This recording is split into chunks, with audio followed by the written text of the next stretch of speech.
Look at everything we have. The chairs. Really, Charles, look at everything. Those are all extravagances. I could have done without them all. Not everybody can be rich, dear. Every day I must reckon with my companions making jokes about me. Making jokes about you? Do you not love me? You made me believe that you loved me. For months you held me in the sweetest dream.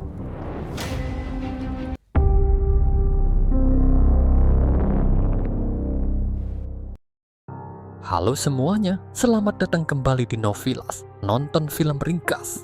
Kali ini saya akan kembali meringkas salah satu film perselingkuhan terbaik yang sayang untuk kalian lewatkan. Dari film ini kita bisa mengambil banyak hikmah dan pembelajaran. Pastikan kalian menyaksikan hingga akhir cerita. Dan tanpa berlama-lama lagi, inilah kisah selengkapnya.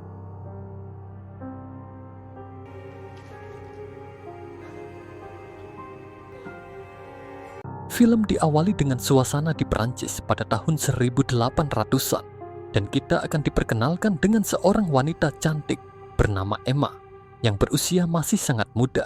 Emma ini berasal dari keluarga sederhana dan saat ini ia tinggal di asrama biara karena Emma sedang menempuh pendidikan jurusan keagamaan. Hari-hari Emma diisi kesibukan bersama para siswi lain di asrama. Diketahui, Emma telah dijodohkan oleh ayahnya dengan seorang dokter. Namun sampai saat ini, Emma belum pernah bertemu dengan pria itu. Ia berharap bahwa pria yang akan ia nikahi itu adalah pria romantis yang punya banyak harta dan tinggal di kota. Beberapa waktu kemudian, Emma akhirnya berhasil menyelesaikan pendidikannya. Dan hari ini, Emma terlihat mengemasi barang-barangnya karena ia akan pulang ke kampung halaman.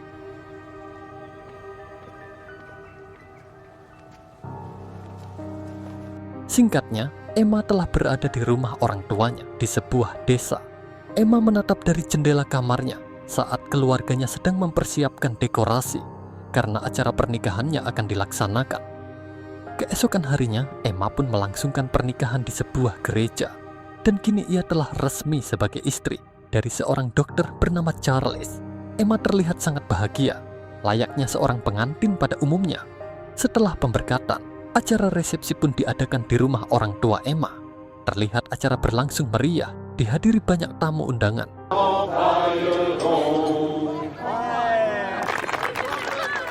Saat acara berlangsung, ayah Emma berdiri lalu mengatakan bahwa ia telah menunaikan tugasnya sebagai ayah, mulai dari membesarkan Emma, menyekolahkannya, dan kini menikahkannya dengan seorang dokter dan sekaligus pria yang baik. You are a good man. And a good doctor. Sang ayah lalu memberikan hadiah pernikahan berupa barang peninggalan ibunya, yaitu satu set alat makan yang sangat antik. Malam harinya, acara pesta masih berlangsung, di mana Charles larut dalam suasana bersama para tamu undangan. Sedangkan Emma memperhatikan Charles dari kejauhan.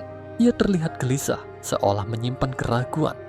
Bagaimana jika Charles bukanlah pria yang ia impikan selama ini?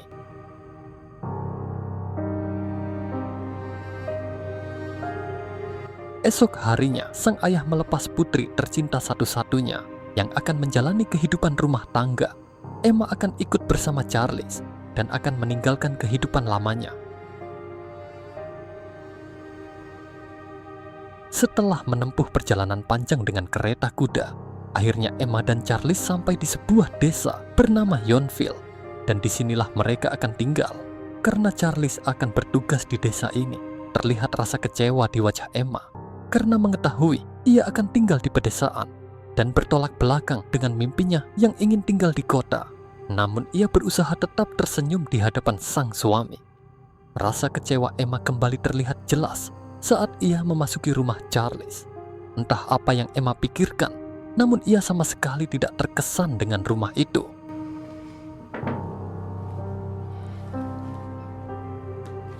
Hari demi hari, Emma menjalani kehidupan barunya, namun semua terasa membosankan baginya, di mana Emma belum menemukan kebahagiaan. Pernikahan yang ia impikan penuh kehangatan dan romantis belum ia dapatkan dari sang suami. Charles merupakan pribadi yang sederhana dan bersikap datar, namun ia adalah pria yang baik. Sehari-hari ia fokus dengan pekerjaannya sebagai dokter yang selalu melayani orang banyak. Sikap Charles yang tidak romantis ini sangat berlawanan dengan Emma, seorang wanita muda yang sangat tertarik akan keindahan dan romansa dalam sebuah hubungan. Sampai di sini Emma sepertinya mulai menyadari bahwa pria yang selama ini ia impikan tidak ada pada diri Charles. Namun ia tak punya pilihan selain menjalani pernikahan meskipun tanpa rasa. Sehari-hari Emma menjalani perannya sebagai istri, seperti memasak dan melakukan pekerjaan rumah lainnya. Emma dibantu seorang pelayan wanita. Dalam mengobati kejenuhannya, Emma bermain piano dan membaca novel.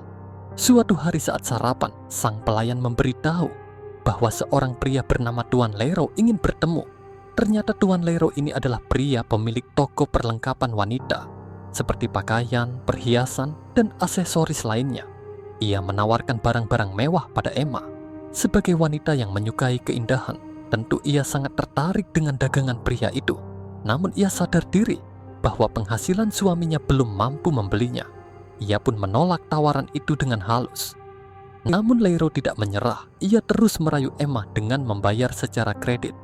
Namun meski demikian, Emma tidak mau tergoda. You really mustn't worry about the money. I can give you some if need be. On credit, of course, I know. On credit? Yes, it means you can pay me whenever you... Sore harinya, Charles mengajak Emma berjalan melihat suasana sekitar desa. Di tengah perjalanan, ia memperlihatkan sebuah bangunan, yang mana itu adalah rumah sekaligus toko butik milik Tuan Lero. That is the end of the village. Come. Setelah itu, mereka mampir ke sebuah restoran menemui beberapa rekan Charles. Mereka adalah Tuan Homais dan seorang pria tampan bernama Leon yang bekerja di kantor hukum. Monsieur Leon Dupuis, our legal clerk. Madame, no doubt has had a little time to rest since... Mereka pun berbincang dengan santai. Tuan Homais memuji Leon di depan Emma dan Charles. Ia mengatakan bahwa Leon adalah pria bersemangat, romantis, dan sangat menyukai keindahan. Mendengar hal itu, Emma pun langsung antusias dan terus menatap Leon dengan senyuman. Dan tatapan itu pun sesekali direspon oleh Leon. Tak lama, Tuan Homais mengajak Emma ke dapur, memperlihatkan seorang pelayan restoran bernama Hippolyte. Si pelayan ini mengalami sakit di kakinya, dan Tuan Homais berharap Emma bersedia membujuk suaminya supaya mau mengoperasi pria itu. Dan jika operasinya berhasil, maka nama Dr. Charles akan semakin dikenal. Esok paginya, Emma terlihat memberi saran supaya halaman rumah mereka dibuatkan taman dan kolam ikan, supaya suasana halaman terlihat indah. Namun Charles tidak terlalu merespon. You've never thought of a fish pond, perhaps over here? But not so early and not in this cold. Hampir setiap hari, Charles sibuk dengan pekerjaannya, sementara Emma selalu diabaikan, dan ia selalu mengisi kejenuhan dengan bermain piano dan menjahit. Suatu hari, Emma menemani sang suami di sebuah acara, dan ia pun bertemu kembali dengan Leon di sana. Leon mengatakan bahwa tidak ada hal menarik di Yonville, tidak seperti di kota Paris. Mendengar itu, Emma pun tertarik mengetahui Leon pernah ke kota impiannya itu. Kemudian Emma pun curhat bahwa sebelum menikah, ia sering membaca novel romantis dan memimpikan kehidupan indah seperti kisah yang ia baca. Have you found that happiness here? Seperti biasa, Emma menjalani rutinitasnya yang membosankan karena sang suami selalu sibuk dengan pekerjaannya, dan piano pun menjadi temannya sehari-hari. Secara bersamaan, Leon datang berkunjung. Awalnya Emma mengira jika Leon ingin bertemu dengan suaminya, namun Leon mengatakan bahwa ia ingin mengajak Emma jalan-jalan, melihat hari yang cerah di luar sana.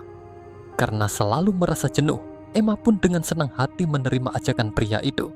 Mereka pun mendatangi sebuah tempat, menikmati keindahan alam terbuka. Di sini Leon memberikan hadiah, yaitu sebuah map lokasi kota Paris. Emma sangat terobsesi dengan Paris. Bahkan dulu ia sering memejamkan mata sambil membayangkan dirinya menyusuri jalanan kota Paris. Dengan segala keindahannya, Emma terlihat sangat bahagia. Wajahnya tak henti memperlihatkan senyuman. Sementara Leon sepertinya mulai menaruh perasaan pada Emma. Hari-hari berlalu, Emma dan Leon semakin dekat. Bahkan Leon semakin sering berkunjung. Dan sudah pasti, ini adalah modus supaya dirinya bisa selalu bersama Emma. Sementara Emma sendiri telah mengetahui apa tujuan Leon. Dan sebenarnya Emma pun memiliki perasaan yang sama. Namun sepertinya ini tidak mungkin terjadi karena dirinya telah menikah. Suatu malam, Leon kembali bertamu dan bermain kartu bersama. Tak lama, Charles pun istirahat dan ia mempersilahkan mereka berdua melanjutkan permainan. Melihat kesempatan itu, Leon pun akhirnya mengungkapkan perasaannya pada Emma. I'm married. Tell me you feel differently. Meskipun ia punya perasaan yang sama, namun Emma tahu diri bahwa dirinya telah menikah dan ia pun dengan berat hati menolak Leon. Namun fakta ini sangat mengganggu pikiran Emma. Ia tak bisa tidur memikirkan ungkapan hati Leon. Situasi ini sangat menyiksanya karena ia pun mencintai pria itu. Hari-hari berlalu, Emma terus memikirkan Leon, seolah ungkapan perasaan pria itu terus terdengar di pikirannya. Namun ia tak tahu harus berbuat apa. Karena rasa bingungnya itu, Emma pun mendatangi seorang pendeta dengan maksud meminta nasihat atas kegalauan yang selama ini ia rasakan dalam pernikahannya. Saat makan malam, Charles mengatakan bahwa Leon telah pindah ke kota Rowan. Ia tidak menjelaskan apa alasan dirinya meninggalkan Yonville. May told me this afternoon. Did he say when? Tomorrow or the day after.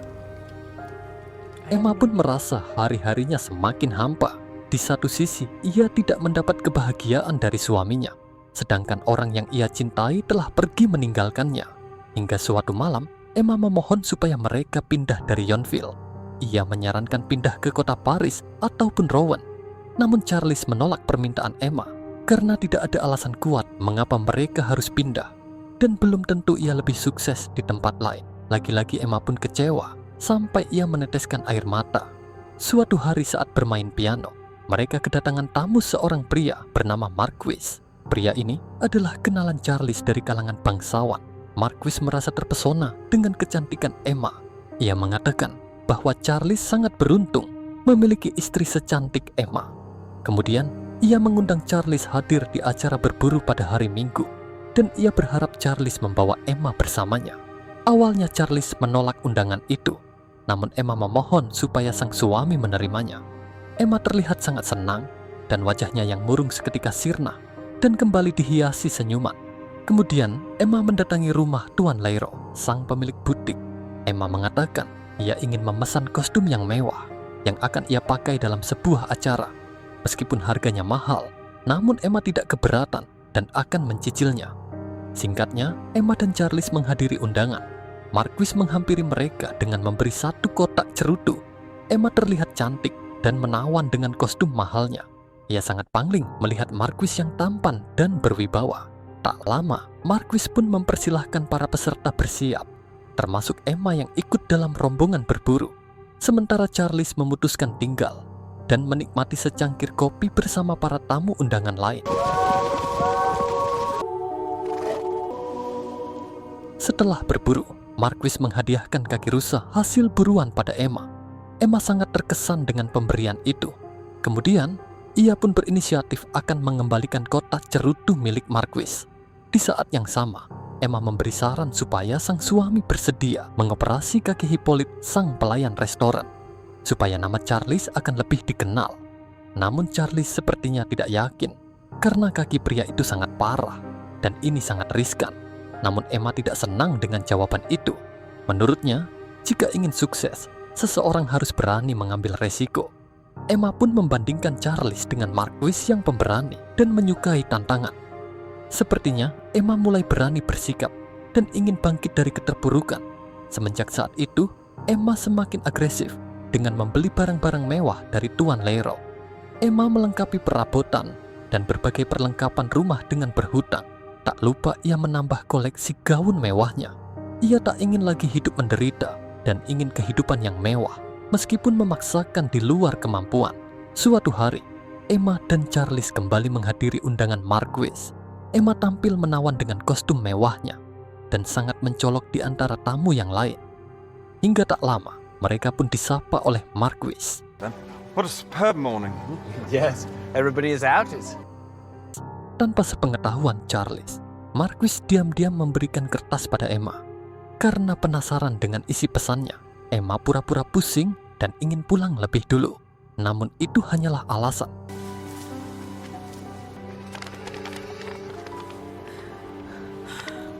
Setelah melihat tulisan di kertas itu, ternyata Marquis meminta Emma menemuinya di sebuah bangunan tua. Sampai di sini, Emma tidak mengerti apa yang dimaksud Marquis. Lalu Marquis pun akhirnya mengungkapkan jika ia telah jatuh cinta pada Emma. Ia tak mampu membohongi perasaannya lagi. Namun Emma menolak dan hanya mau bersahabat dengan Marquis. Marquis pun kecewa lalu pergi meninggalkan Emma.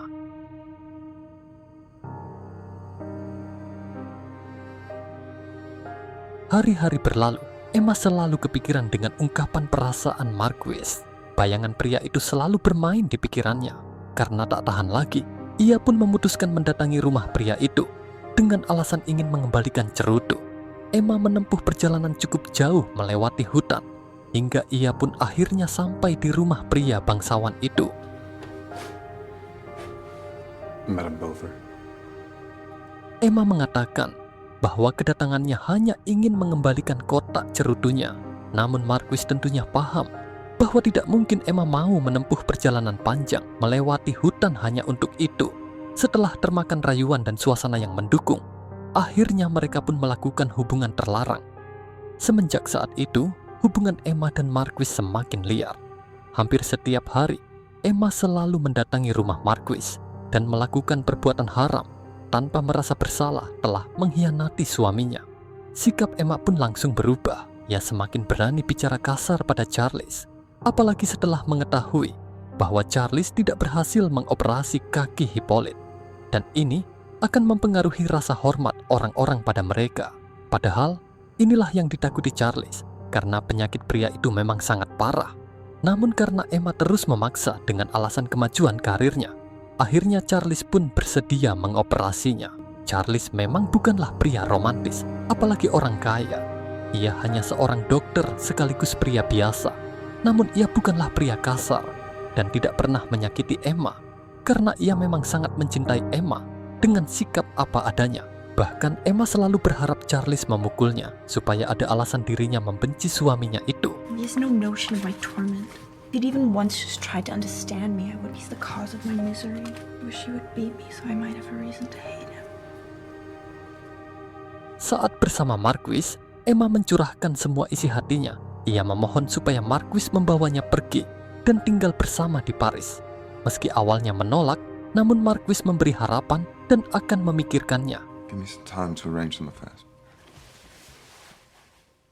Emma sangat terharu dan berharap Marquis akan mewujudkan impiannya selama ini. Setelah beberapa hari, terlihat Emma dan Charles sedang sarapan. Charles bersikap romantis dengan memuji kecantikan sang istri. Sebuah perkataan yang jarang sekali ia ucapkan. Namun Emma hanya tersenyum seadanya karena ternyata ia akan meninggalkan Charles. Marquis setuju membawa Emma hidup bersama di Paris, dan Emma pun bersiap mengemasi barang-barangnya. Emma berpesan pada sang pelayan supaya menjaga Tuan Charles dan tidak perlu menangisi kepergiannya. Ia mengatakan bahwa Charles adalah pria yang baik, namun ia harus mewujudkan impiannya bersama pria lain. Saat akan berangkat, Emma menerima kiriman buah dari Marquis, dan ternyata di sana ada sebuah kertas berisi pesan, di mana Marquis mengatakan bahwa mereka tidak akan jadi pergi dan ia tidak ingin hidup bersama istri orang lain. Setelah membaca pesan itu, seketika Emma syok dan seolah dunia runtuh baginya. Bahkan situasi ini membuatnya sakit. Setelah beberapa hari, Emma kembali pulih, namun emosionalnya belum sepenuhnya membaik. Ia tidak mengerti mengapa ia mengalami semua penderitaan ini. Dari awalnya terpuruk hingga menemukan cahaya kebahagiaan, namun seketika semuanya sirna. Ia pun mulai menyalahkan takdir, karena ia sama sekali tak menyangka akan menjalani kehidupan seperti ini. Suatu hari, Tuan Leroux datang membawa berita gembira, di mana ia akan mengundang beberapa pelanggan terbaiknya menghadiri acara opera di kota Rouen. Dan sudah pasti, Emma adalah salah satu pelanggan yang akan menerima undangan berkelas itu. Namun tanpa Charles ketahui, ternyata undangan itu sebenarnya dari Leon yang menginginkan Emma menghadiri acara itu. Be herself and take pleasure in what she loves. Emma, think of it, what a figure you'll cut in that. Seketika wajah muram Emma pun berganti senyuman. Singkatnya, Emma dan Charles menyaksikan penampilan opera di kota Rowan.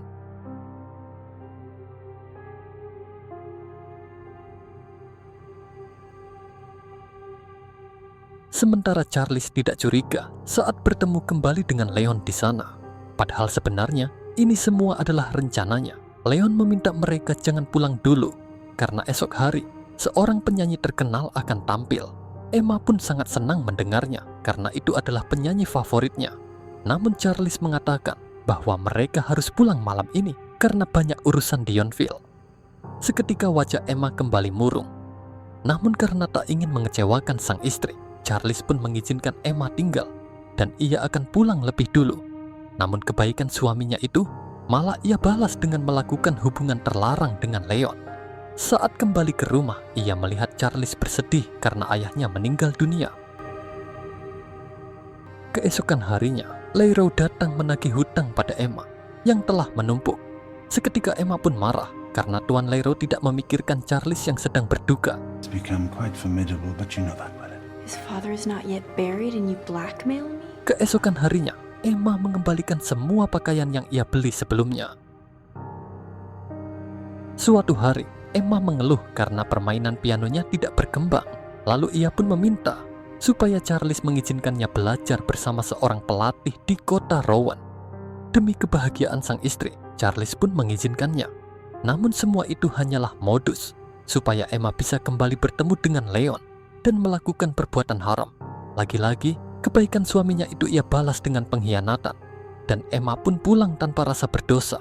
Saat makan malam, Charles memberitahu bahwa Tuan Leroy datang menagih hutang. Charles tidak menyangka Emma memiliki hutang sebanyak itu dan ia tak akan mampu membayarnya. Emma pun menjelaskan bahwa semua hutang itu ia belikan barang-barang perabotan rumah mereka supaya terlihat mewah dan menarik. Mendengar hal itu, seketika Charles marah dengan membentak Emma. Charles mengatakan bahwa ia tidak butuh terlihat mewah dan berlebihan. Ia ingin mereka hidup sesuai kemampuan, karena tidak semua orang bisa menjadi kaya. Inilah pertama kalinya Charles bersuara keras pada istrinya itu. Sementara Emma terdiam dan merasa tersinggung dengan ucapan sang suami. Extravagances! I could have done without them all. Chair every day. But I didn't need it upholstered. Nor do I need silk lining in my jacket or pistachio cream for my dessert or oysters. Not everybody can be rich, dear. Keesokan harinya, Emma mendatangi Leon di kantornya. Leon pun terkejut dengan kedatangan Emma yang disaksikan rekan kerjanya. Emma ingin mengatakan hal yang serius. Leon pun membawa Emma keluar. Emma memohon supaya Leon membawanya pergi dan hidup bersama. Karena ia tidak tahan lagi hidup bersama Charles. Karena Leon sedang sibuk, ia pun meminta Emma menunggunya di hotel dan mereka akan membicarakan hal ini nanti. Namun Leon tak kunjung datang hingga esok hari. Karena tidak sabar, Emma kembali mendatangi Leon di tempat kerjanya. Namun kali ini Leon marah karena merasa malu di hadapan rekan-rekannya. Bahkan ia selalu menjadi tertawaan karena berhubungan dengan istri orang lain. Every day I must reckon with my companions making jokes about me. Making jokes about you? Do you not love me?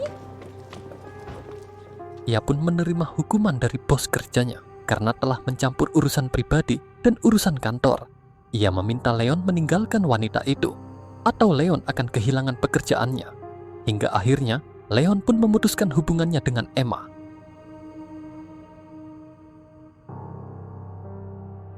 Dan lagi-lagi, Emma harus menanggung rasa kecewa setelah kembali dicampakkan oleh pria yang telah menghisap madunya. Sesampainya di rumah, Emma terkejut saat melihat rumah Charles telah disita. Who was that? What have you done? Who was that? The bailiff. No, that can't be. That's all wrong. Ia pun menemui Tuan Leroy supaya diberi waktu melunasi semua hutangnya.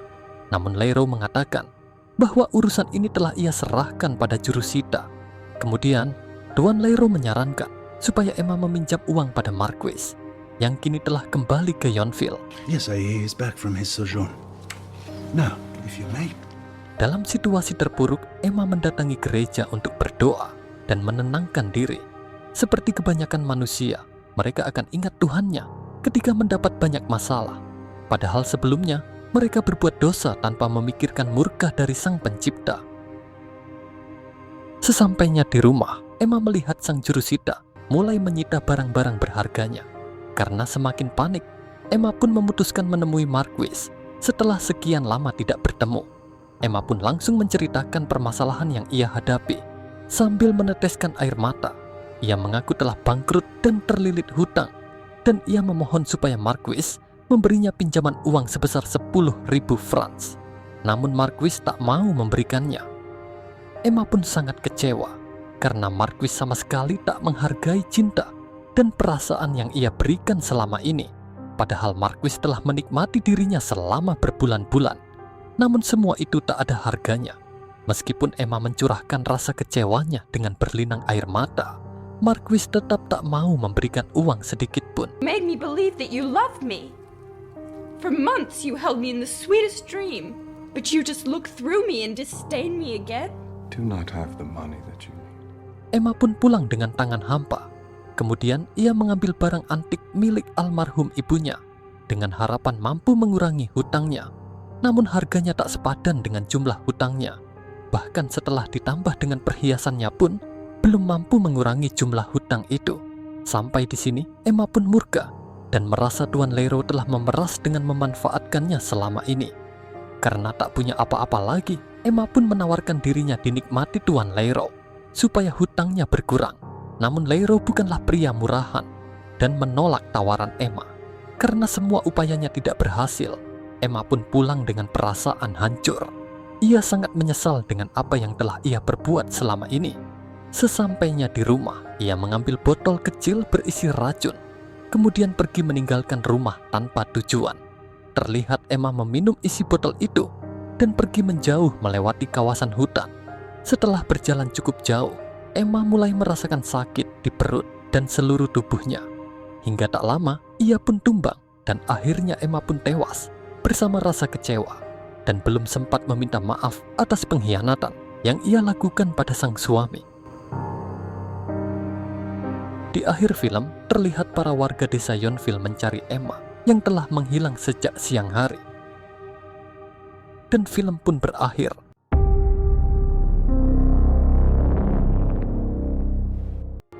Dari film ini, kita bisa mengambil banyak pelajaran berharga. Hiduplah sesuai kemampuan, dan silahkan memiliki impian setinggi langit. Tapi ingat, jangan sampai impianmu itu menyandera akal sehatmu. Dan yang terpenting, cintai dan hormatilah pernikahanmu apapun adanya, karena perselingkuhan itu pasti akan menghancurkanmu sehancur-hancurnya. Terima kasih dan sampai jumpa di alur cerita film berikutnya.